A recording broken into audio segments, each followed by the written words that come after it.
윤석열 대한민국 대통령, 조셉 R. 바이든 미합 중국 대통령, 그리고 기시다 후미오 일본국 내각 총리 대신은 우리의 파트너십 및 인도태평양 지역과 그 너머에 대한 공동의 비전을 확인한다.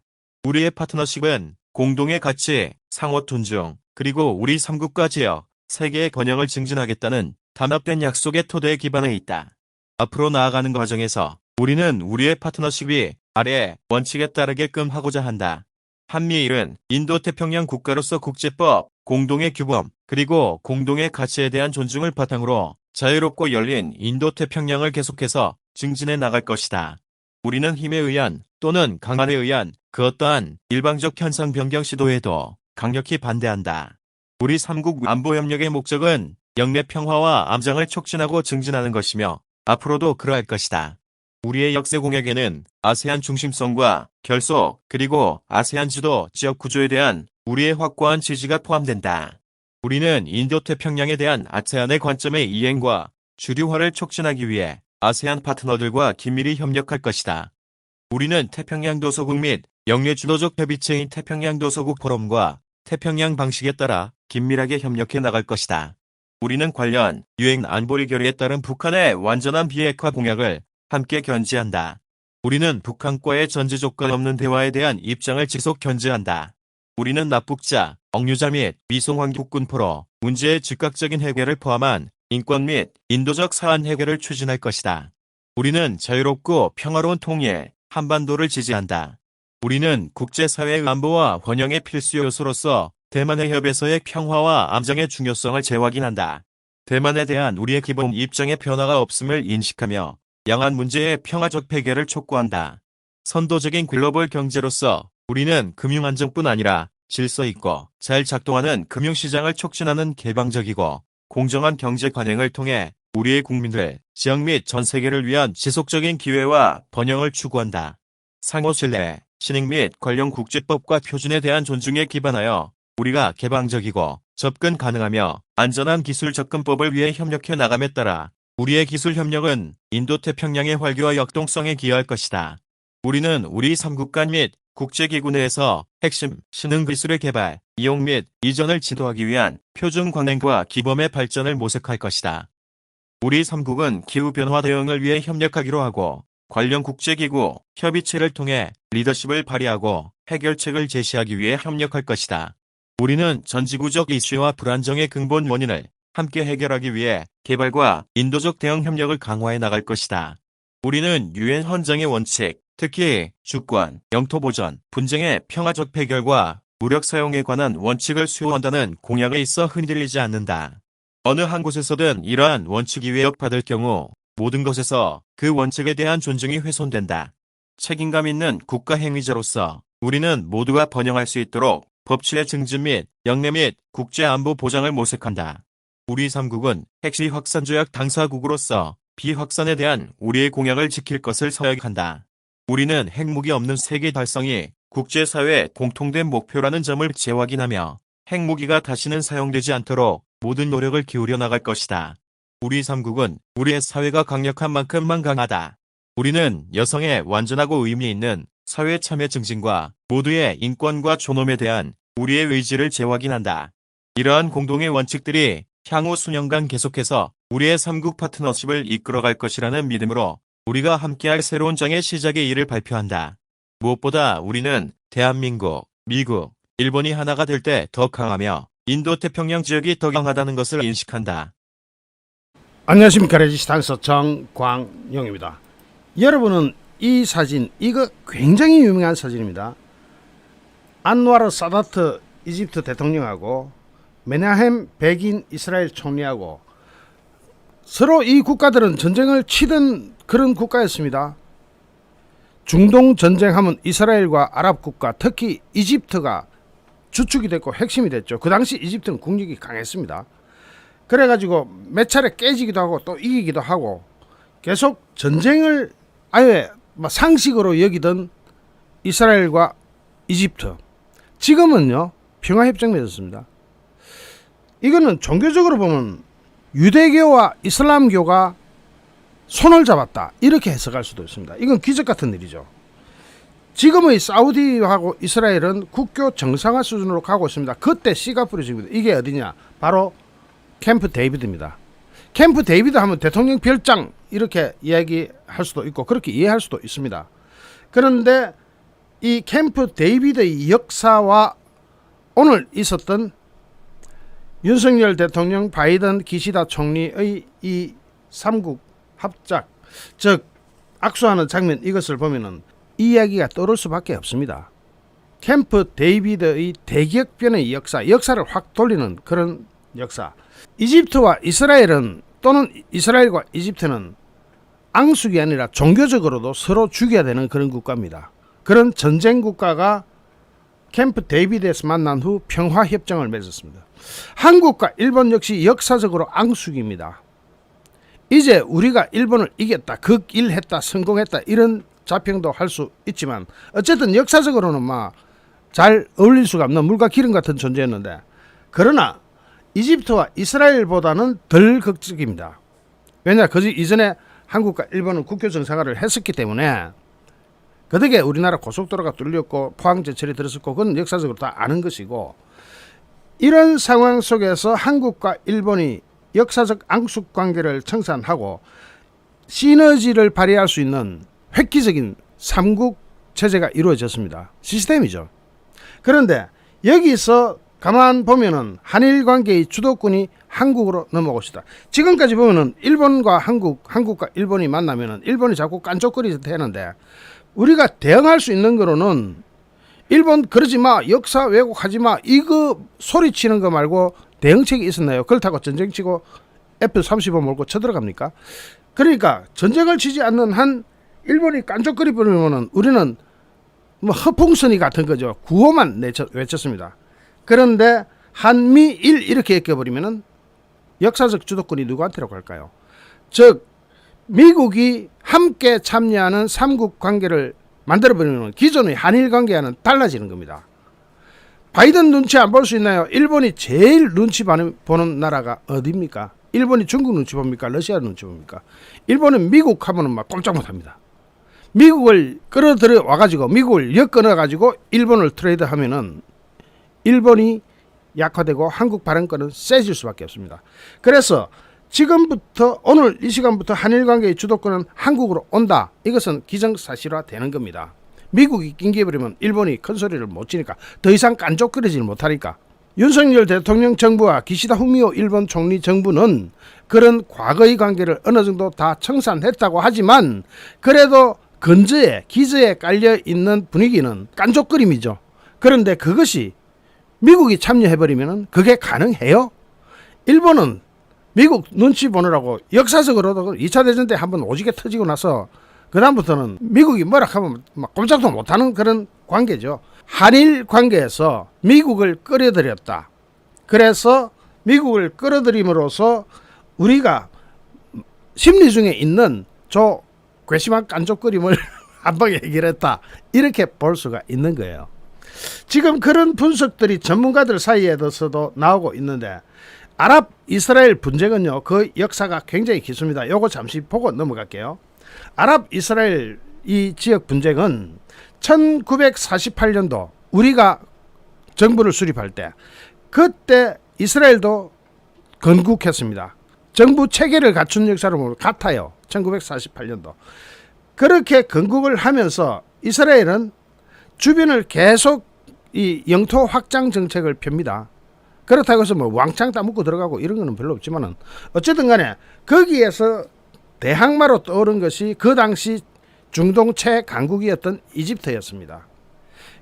이집트와 이스라엘은 서로 1차 중동 전쟁, 6.1 전쟁, 욤키푸르 전쟁, 전쟁 계속 하다가 1978년도에 지미 카터 미국 대통령이 캠프 데이비드로 온다. 얘는 휴양지니 거기서 캠프 데이비드 협정을 맺었습니다.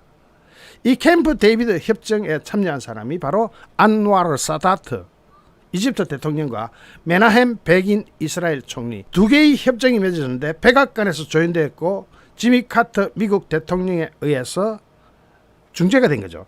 자, 최근에 사우디와 이란을 하해시키기 위해서 중국이 중재를 했다고 사우디와 이란 사이에 중국이 딱 서 있습니다. 아, 그게 바이든이 서 있어야 되는데 왜 그 중국이 서 있는 그렇게 해석했죠.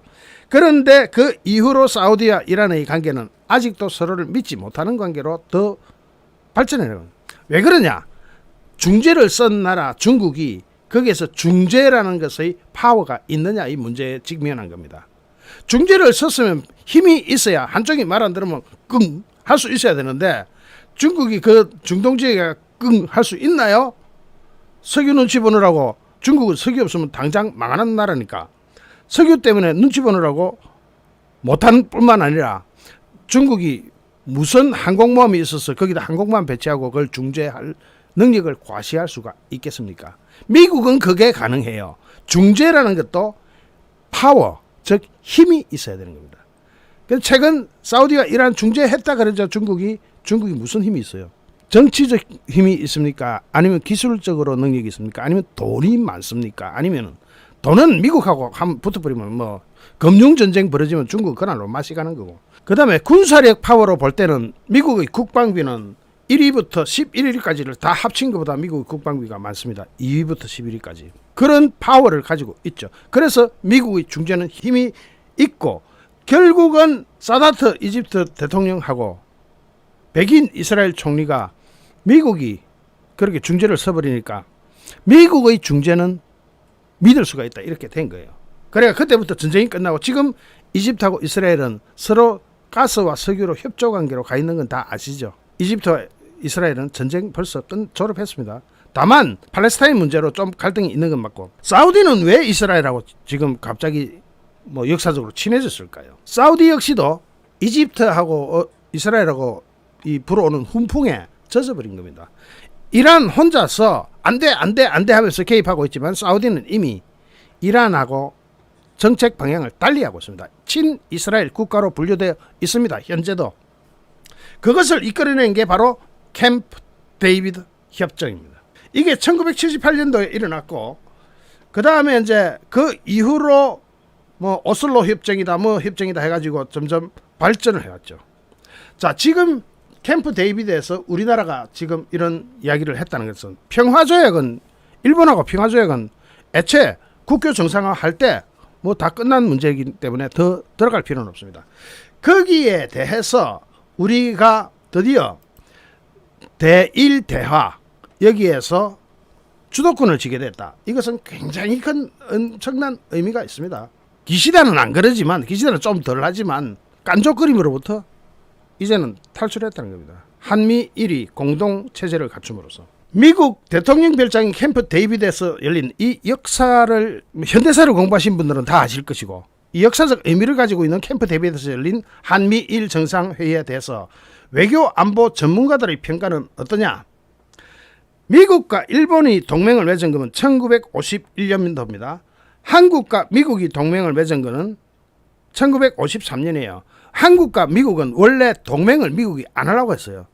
아이고 전쟁국가하고 왜 동맹을 하냐. 그러면 전쟁국가하고 동맹하면 언제 또 우리 군사를 파견하고 또 필요를 해야 될지 모르는데 그랬는데 이승만이 이걸 가가 해결한 거예요.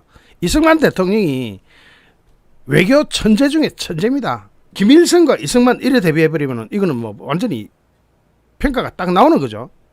이승만이 없었다면 오늘의 대한민국이 없는 겁니다. 그 당시에 1953년도 전쟁 끝날 때 좋다 전쟁 끝나도 뭐 어쩔 수 없으니까 너 한미동맹 맺어라 해가지고 그 한미동맹으로 인해서 주한미군이 지금까지 주둔하고 있고 유엔사가 주둔하고 있는 겁니다. 유엔사가 주둔하고 있는 걸 많은 사람들 잘 몰라요. 미군만 주둔하고 있는 거지. 아니요. 유엔사도 각국 장교들이 주둔하고 있습니다. 자, 어쨌든 현재의 동북아 안보체제 탄생 이후 1951년, 1953년 이때 이후 70년 만에 등장한 가장 큰 변화라고 전문가들은 평가하고 있습니다. 제 평가가 아니라 전문가의 평가입니다. 제가 방금 세계 경제의 32%를 차지한다고 여러분께 말씀드렸는데 이게요. 세계 32% GDP의 32%인데 인구가 5억입니다. 우리나라는 5천만이에요. 뭐 이건 다 아는 거고. 미국은 3억 4천이에요. 인구도 엄청 많죠. 일본이 인구가 1억 2천이에요. 거기다가 GDP는 한국은 1조 6,700억인데 미국은 25조 4,600억입니다. 일본은 4조 2,300억 정도 돼요. 규모로 볼 때 작은 나라가 우리나라입니다. 그런데 우리는 작지만 스마트한 두뇌를 가지고 있잖아요. 아주 머리가 좋습니다. 그래서 우리 한국이 이것을 이루는 것, 즉 인구 5억 명을 끌고 들어갔다는 것도 역사상 최초의 일이고, 자 여기서 우리가 생각해야 될 게 바로 일본과의 관계, 대일 관계에서 드디어 한일 관계의 주도권을 한국이 쥐었다.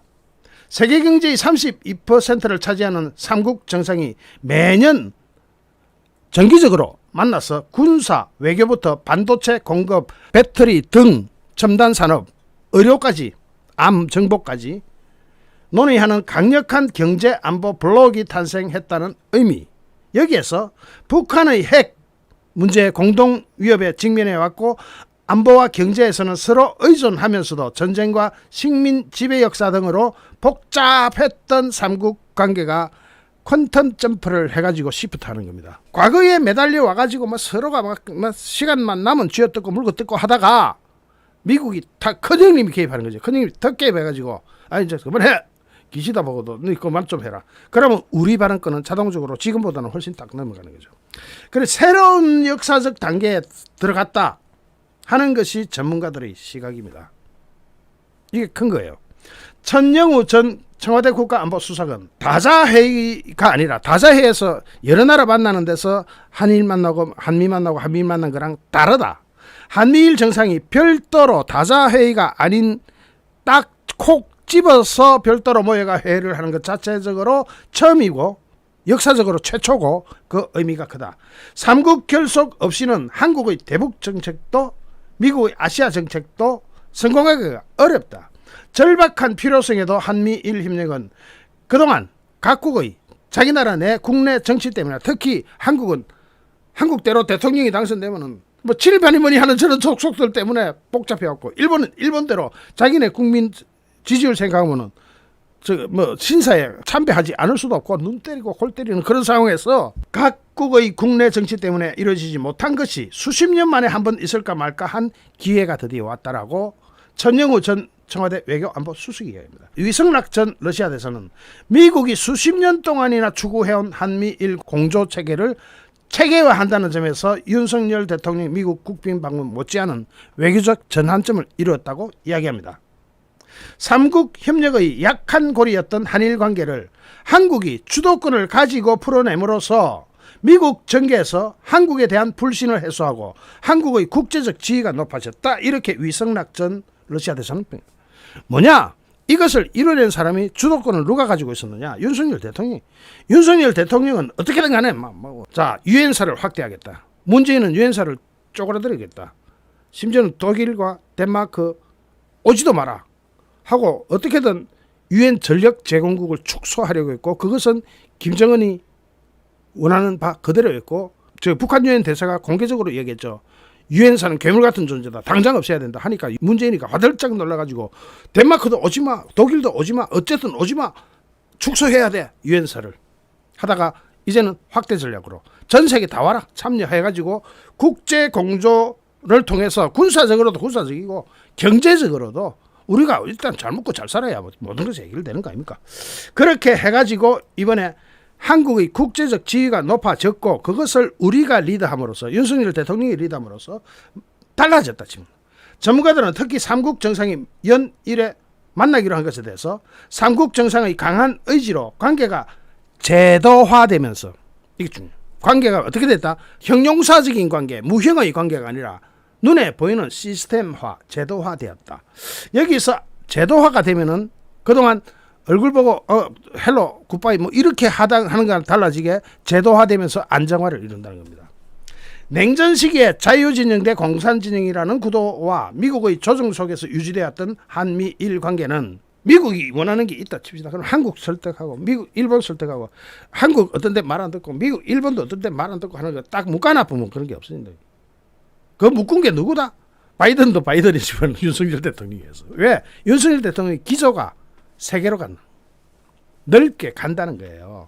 이 한일 관계가 일시적으로 나쁠 때도 삼국 회담이라는 틀에서는 만날 수밖에 없고, 이 틀이 만들어졌으니까, 시스템이 됐으니까 관계가 나빠져도 만내 하면 만내. 그냥 무조건 만나기로 했으니까 만날 수밖에 없고, 트럼프 대통령처럼 자국 중심의 지도자가 다시 등장하더라도 이게 시스템화가 되어 있는 데다가 한미, 미일 이쪽은 동맹국이 돼가지고 트럼프가 다시 등장하더라도 이걸 깨기는 어렵다. 즉 정권이 교체되어도 유지된다. 최은미 아산정책연구원 연구위원은 한미일 협력의 범위가 대북 공조 등 로컬 이슈에서 지역적 이슈에서 글로벌 차원으로 확대된 것도 주목된다. 그리고 삼국 협력의 의제가 반도체, 배터리, 인공지능, 암정복 같은 첨단 의료 산업 분야로까지 확대되면서 경제 안보와 관련된 미국의 요구가 늘어나거나 각국의 입장차를 함께 가자 하는 정신으로 모아 뿌리는 것도 소득이다. 전문가들은 캠프 데이비드 회담이 군사 협력을 강화하고 있는 북중러, 북한과 중국과 러시아에 대해서 분명한 경고 메시지가 될 것이다. 한미일 3국이 IP 인도태평양 지역에서의 공동 위협에 대해서 적극 협의를 하게, 적극적으로 뭘 한다? 대처를 하는 게 협의를 하는 거예요. 자, 의논한다는 거죠. 거기서 북한의 핵 미사일 공격, 한국 해상 운송량의 30% 이상이 통과하는 대만 해협의 위기, 이것을 막자. 거기는 진짜로 막히면 안 돼. 거기에 딱 우리가 수출량, 수입량, 물동량 움직이는 거 보면 딱 두 군데요. 대만 해협, 말라카 해협 두 군데잖아요. 말라카 해협은 싱가포르가 지키고 있어가지고 어느 정도 안심할 수 있어요. 근데 대만은 중국이 뽕 하고 묶고 들어가면 골 때리는 데니까 보호해야 돼. 바로 우리 해상 수송량의 30%가 그 지역을 따통하는 거예요. 말라카 해협 포함하면 한 50% 되죠. 제가 말라카 해협이 위기다 이런 건 아니에요. 말라카는 안정화되어 있는 데입니다. 거기다가 쿼드가 어딥니까? 미국, 일본, 호주, 인도. 그 다음 오커스가 어딥니까? 호주, 영국, 미국 등 미국의 다른 IP 인도태평양 협력 체계와 비교해도 한미일 협의체의 중요성이 크다는 지적도 나옵니다. 여기서 더 나가면 좋겠어요. 쿼드를 한미일 협력 체제에 넣고 오커스도 여기다 넣어버리면 대박입니다. 윤석열 정부는 바로 그 점을 노리고 있다고 제 분석으로는 그렇게 얘기를 할 수 있습니다. 한미일 협력체제 이제 거의 완성 단계로 갔습니다. 캠프 데이비드에서. 그러면 캠프 데이비드에서 한 더 모아. 누구 모아? 호주, 영국, 미국, 오커스 모여. 또 쿼드, 일본, 호주, 인도 모여. 이렇게 해보면 좋겠다 하는 희망사항이에요, 제가. 그러나 윤석열 정부는 그것을 임기 내는 하지 않을까라는 제 나름대로의 분석입니다. 주관적 분석입니다. 쿼드는 러시아 제재 국면에서 인도가 비협조하면서 해양 감시 역할에 그냥 지역적, 지정학적인 그런 구조로 바뀌고 있고, 오커스 역시 호주에 대한 핵 잠수함 기술 제공 이후에는 정보 공유 역할에 거치고 있는데, 오히려 이런 체제에서 한미일은 든든한 방어막이 될 수 있다. 특히 경제 방어막. 다시 한번 저는 이것을 반드시 캠프 데이비드의 이 대격변의 역사를 이루는 것을 상기할 필요가 있다고 봅니다. 왜냐? 이스라엘과 이집트가 그 전까지는 서로 죽이고 죽는 총칼을 동원한 전쟁 관계였습니다. 그러다가 미국의 중재 아래 캠프 데이비드에서 만나서 평화협정을 맺어요. 그리고 지금까지 그 정신은 이어지고 있다. 그게 1978년이야. 몇 년 전이냐? 45년 전에. 그래서 45년 전에 45년의 역사가 지금 여기 새로 또 하나 나타났다. 의미가 굉장히 클 수밖에 없고 크다고 분석해야 되는 이유입니다. 이거 의미가 굉장히 커요. 지금 좀 있으면 이제 좌파들이 바르르 떨고 일어날 거예요. 그럼 이걸 내밀어야 됩니다. 이집트와 이스라엘을 봐라 이 멍충이들아. 역사 공부 좀 해라. 아무리 못 묻어. 쪼개 못 묻어 피해라 안 갑니까? 쪼개 못 묻어 피해야지. 역사 문제를 보면 이집트와 이스라엘이 그 이전까지만 해도 총칼 들고 서로 죽이고 죽던 관계가 캠프 데이비드에서 만나가지고 지금은 서로가 협조하고 서로 석유 가스전 서로 막 교환하고 있더만 난리가 났어. 이스라엘에서 석유 나면서 가스 나면서 그런 관계로 변했습니다. 그 전까지만 해도 그 가스나 하면 총 들고 들어가는 거지. 총칼 들고 들어가 전쟁을 쳐야 되는데 바뀌었어. 그게 1978년이에요. 지금 2023년이니까 45년 전이에요. 자, 역사적 앙숙이었다는 것은 부인할 수는 없어요. 그것이 대한민국의 주도권으로 들어왔다. 그죠? 엄청난 역사적 변혁을 우리는 보고 있고 그 시기에 우리는 살고 있는 겁니다. 만약에 지금부터 또 50년이 45년이 지나면은 누군가는 이런 이야기를 할 거예요. 이집트와 이스라엘이 갑자기 총칼 들고 전쟁 치다가 평화협정을 맺어가지고 그 이후로 지금까지 평화를 이루고 있다. 한국과 일본 2023년에 만나더니 역사적 앙숙 관계를 청산하고 미래지향적으로 나가기 위한 초석을 다듬었다고 50년 또는 45년 후의 제2의 정광용이 나타나가지고 분석을 하지 않을까. 그때 나타나는 정광용은 바로 오늘 이 시점의 의미를 알 겁니다. 잠시 후 또 다른 주제로 여러분을 찾아뵙겠습니다. 시청해주신 여러분께 진심으로 감사드립니다. 여러분 고맙습니다.